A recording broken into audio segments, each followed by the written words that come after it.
Good morning. It is an absolutely beautiful early winter day, slightly crunchy underfoot, a winter sun shining on leafless trees, and I've just been for my daily walk. I haven't been on here for the last 2.5 weeks or whatever it is. I've been struggling with, I suppose, depression, anxiety, that sort of thing. The positive, however, is that it does seem to have triggered or created the space for what I think potentially could be my 12th novel, 12th book. At the moment, it has a working title of Overwhelmed. And what I'm going to do today is I'm going to read some or possibly all of what I suspect might turn out to be either the introduction or the first chapter. So, it suddenly hit me last night as I struggled pointlessly to shift a heavy chair from one room to another, crumbs of memory and indeed sanity escaping from my mind's basket, that I was completely overwhelmed, close to the crumbling horror that is breakdown, that the ramparts of my mind, under attack from the trebuchets of fear, loneliness, and imminent bereavement, had simultaneously slammed down the portcullis of sympathetic listening and fired multiple arrows through the already under severe stress soldiers of memory. Aching and close to tears, I limped both chairs back into their original places and cried, "Why, Ali? Why? What are you trying to do?" Or, more to the point, avoid looking at? It is a fair question, though overly late in being asked, because for weeks, if not months, I have been caught in the net of familial health-related dread, where every brain blankness, forgetful moment, or inaccurate naming of a specific date became the early stages of the Alzheimer's disease, which killed my mother 6 years ago. Every pain, lump, or other symptom morphed into the cancer which has rotted the breasts and ovaries of too many women on the Browning side of the family. And so it was, and indeed is, that I, Alienora Browning, aged 67 years and 10 months, assumed the gruesome mantle of decades of family illness and mental ill health, which I shall return to. As if I deserved it, as if, by virtue of being the oldest of 5 siblings, it was only right and proper that the threadbare material of my mind should fray and break first, as if, by imagining a brain tumour or similar, I could overtake another sibling on the motorway of life's end, and in so doing, give this person some breathing space, a reprieve, as if my getting dementia could, in some crazy Alice in Wonderland universe, absolve others, cure others, and allow the Queen of Hearts to behead me instead. But there is more. My mind is crammed full of other people's problems, needs, often painful sharing, and medical problems. And the process by which this happens is not always reciprocal. People want to be heard, which I understand, but willingness to actually listen is a far rarer commodity. Far too often I am in therapist mode, and this brings me on to the probably very lightweight straw which is in danger of breaking this particular camel's back: the inability or unwillingness of the local counselling service to help me because, allegedly, dealing with the emotional fallout from anticipated bereavement is not in their remit. People always say, "Ask for help," but when I do, that is all too often either turned on its head or outright refused.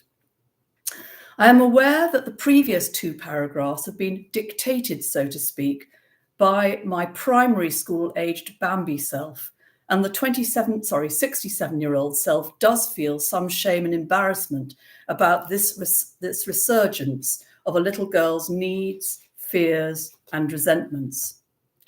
In many ways, this older self is a master, or should that be mistress, of rigid control, a being who panics if belongings shift 1 millimetre from where they should be, if traces of mud or other detritus appear upon the hoovered floors, who needs the precision of tightly tucked bedding and sofa rugs to feel safe, who is soothed by colour coordination, especially blues, greens and purples, who craves the gentling of Baroque music, who rocks back and forth in time to a beat both internal and external when distressed, and who finds confiding in others almost impossible.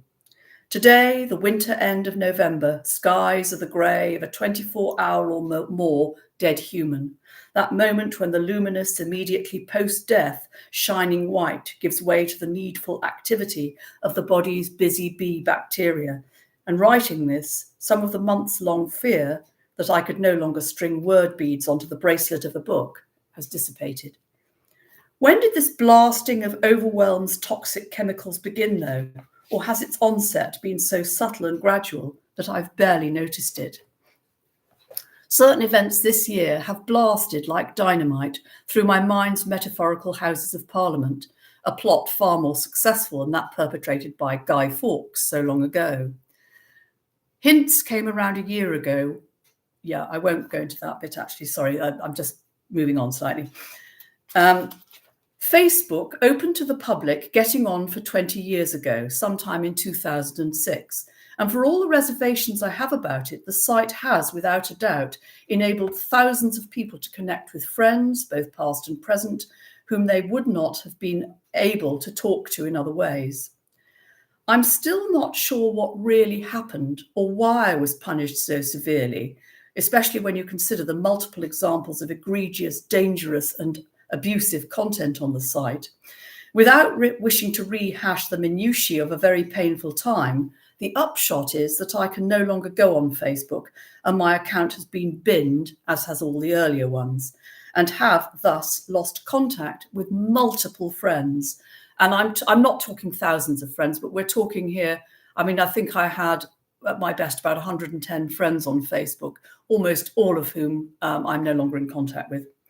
A sad indictment of the fact that we have as a species put our trust in an online site and on too many occasions failed to get phone numbers or home addresses from our friends, believing, and I can only surmise this, that being on Facebook means that we can do away with such old-fashioned forms of communication.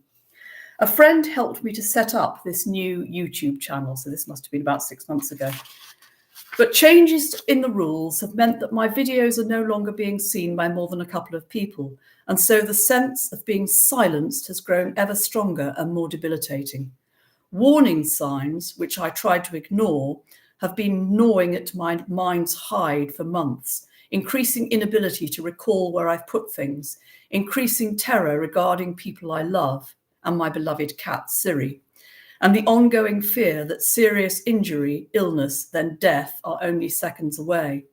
Increasingly formulaic behaviour, everything having to be just so, neat, ordered, colour coordinated, harmonious, etc., rocking back and forth, often without realising I'm doing it, memory loss, inability to recall what I've done and in which order, anger and resentment, which I internalise in the way I always have, at people who confide and are not interested in what I might have to say, fiery irritation, which consumes me because I don't express it, fear of loss and being abandoned, sleeping poorly and waking early.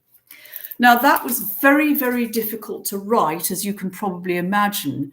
But ironically, it turned out to be a very positive process. A, because it allowed me to express those feelings and those fears. And B, because in the very writing of it, I realized that whatever psychological problems I may be struggling with, my mind is actually not going down the rabbit hole at the moment, although of course it could do so. I think part of this is the fact that my mother's Alzheimer's started showing itself at around, when she was around the age I am now. But I can see that I got my proverbial underwear in a twist about this one, and that I'm probably not going doolally. But that is as I say, with a few bits taken out because they're too personal and it wouldn't be appropriate for me to share with a potential audience of one. That is the potential beginning of my 12th book. Obviously, I have to finish it. Obviously, I will then have to look at it very carefully and analyze, which bits work and which bits don't, and then start doing all the correcting process. Once a teacher, always a teacher. But I'm just putting that out there. And if anybody does get to hear about this video and does watch it and would be willing to respond, I'd be very, very grateful, because feedback is important to a writer, or indeed any creative individual. And as explained in this video, I no longer have access to Facebook. So I'm no longer able to get in touch with people via social media, really, which, to use the vernacular, is a bit of a bugger. Okay, that's the first one I've done now in nearly 3 weeks. So I really hope that somebody's going to see it. Otherwise, I should just be talking to myself, won't I, again? Okay, bye.